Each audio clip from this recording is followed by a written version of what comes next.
Ràdio Vilablareix presenta la notícia positiva de la mà de Rosa Anticó.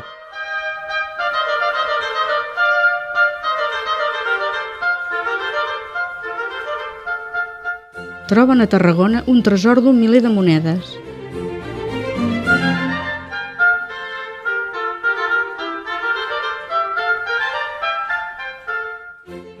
Estaven amagades en un solar de la ciutat a uns 20 centímetres de profunditat.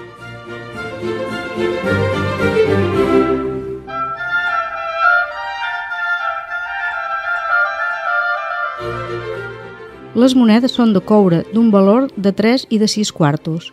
Per fer-nos una idea de la seva vàlua, a l'època, es podia comprar per 3 quartos un quilo de fesols.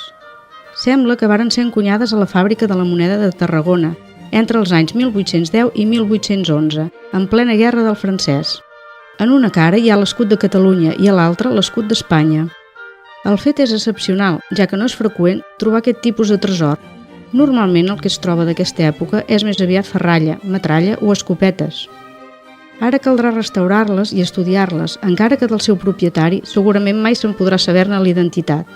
Més endavant esperem poder admirar-les en algun museu de la ciutat.